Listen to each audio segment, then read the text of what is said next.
कुछ लोगों के पेट में यह भी दर्द हो रहा था कि भाई भाई लड़े नहीं अभी। क्या नारायण बेनीवाल को जेर का घूट पीना पड़ गया? अरे तो जेर का जिन्होंने घूट पिया वही तो महादेव बने, मैं तो नीलकंठ बन गया। ज्योति जी कह रहे हैं कि विधानसभा में नाच बहुत करेंगे। अरे विधानसभा नाचने के लिए नहीं होती भाई। अभी अब कोई लक्ष्मण केवे कोई की केवे ठीक है, पर मारो परम धर्म है। सबसे पहले तो मैं आप सबको हृदय की गहराइयों से धन्यवाद देना चाहूंगा कि आप एक छोटे से बुलावे पे हजारों की तादाद में आज आप हनुमान बेनीवाल जी की विचारधारा को क्योंसर में और ज्यादा मजबूत करने के लिए आज आप यहां इकट्ठे हुए। पिछले 6-7 घंटे से मैं मेरे युवा साथी जो खड़े हैं उनसे मैं जरूर निवेदन करूंगा कि हम लोग जहां भी जाएं हम कुछ ना कुछ सीख के जरूर आए वहां से। हम सत्ता प्राप्ति की बात भी सोच रहे हैं, हम हमारा लक्ष्य हनुमान बेनीवाल जी को ये कह रहे हैं कि सत्ता की चाबी हमारे पास होनी चाहिए। लेकिन युवा साथियों, आप नजर घुमा के एक चीज देखो कि हमारे जो बुजुर्ग हैं पिछले 7 घंटे से कंटिन्यू देखो, आप ये जगह से हिले नहीं है। इन लोगों से हमें सीखना है कि यदि हमें सत्ता के अंदर स्थापित होना है तो निश्चित रूप से बैठकर सबके विचार सुनने जिस दिन हम शुरू कर देंगे।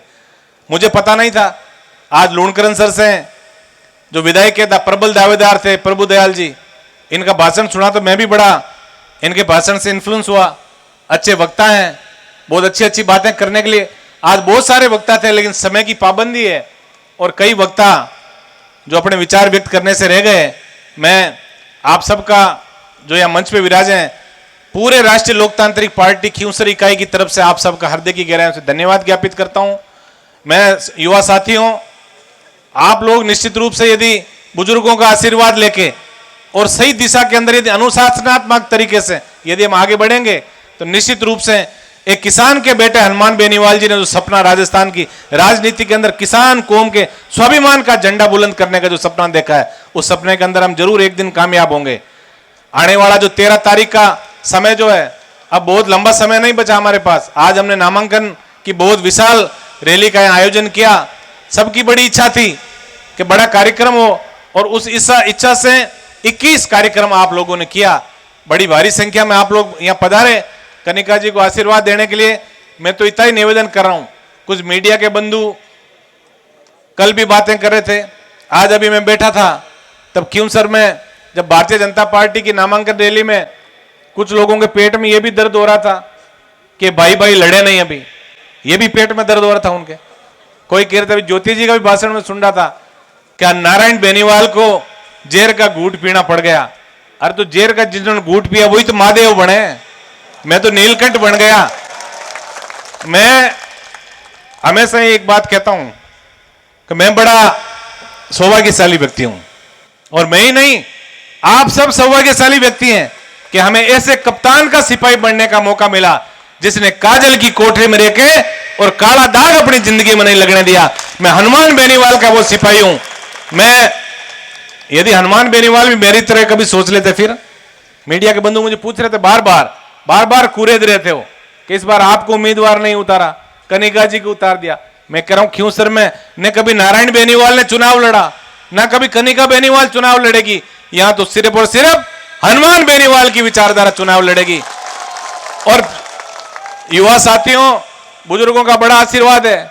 मुझे पता है जब मेरी नामांकन रैली का कार्यक्रम इसी जगह जब हमने किया था, बंजर भूमि थी यहां, फिर विधानसभा में जब मुझे जाने का मौका मिला और हनुमान जी को मैंने कहा क्योंसर विधानसभा क्षेत्र जो बड़ा सिंचित विधानसभा क्षेत्र है, इसके अंदर मंडी की स्थापना होनी चाहिए। और हम दोनों भाइयों ने मिलकर आज आप देख रहे हो मंडी सजीव रूप मंडी ने धारण कर लिया। आज कृषि मंडी बन गई यहाँ। और अगली बार जब आप यहाँ आओगे तो निश्चित रूप से आपको ऐसा लगेगा कि यहाँ क्योंसर के अंदर स्वर्ग सा एहसास आप लोग करोगे। बीजेपी के जो नेता जो भाषण दे रहे हैं उनके पेट में कहीं ना कहीं ये चीज का दर्द है कि हनुमान बेनीवाल कभी सत्ता में नहीं रहा, लेकिन विकास जिस तरह से क्योंसर विधानसभा क्षेत्र के अंदर हुआ, नेताओं ने बहुत बात की, शिक्षा की बात की, समाजों को आगे बढ़ाने की बात की, लेकिन उन्होंने इंफ्रास्ट्रक्चर क्योंसर विधानसभा को वो कभी मुहैया नहीं करा सके। आज ये सही बात है।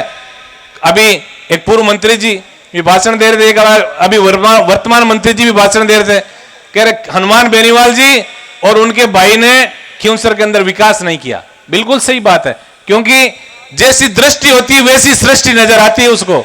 हम लोग गढ़ किले नहीं बना सके दोनों भाई, सही बात है। हमने बड़े विकास ये नहीं किए कि हमने हमारी खुद की कोई फैक्ट्रियां नहीं लगाई।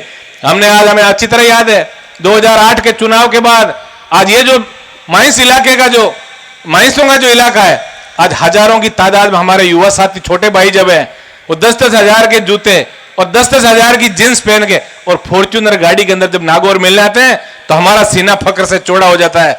निश्चित रूप से हनुमान बेनीवाल ने जो जागृति खींवसर विधानसभा के नवयुवकों को दी, आज कहने को कोई कुछ भी कह दे, लेकिन शिक्षित व्यक्ति हनुमान बेनीवाल शिक्षित व्यक्ति है।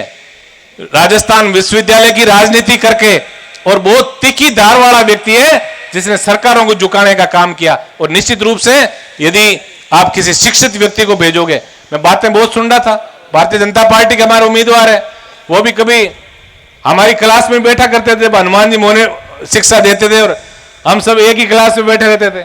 आज वो हमसे अलग हो गए, बड़ी बड़ी बातें शुरू कर दी। लेकिन मैं इतना निवेदन आप सबसे करूंगा, सही बात है, अब कहने को क्या है, ज्योति जी कह रहे हैं कि विधानसभा में नाच बहुत करेंगे। अरे विधानसभा नाचने के लिए नहीं होती भाई, अभी मेघ सिंह जी कह रहे थे ना कि नाचने में ही नाच लाट है।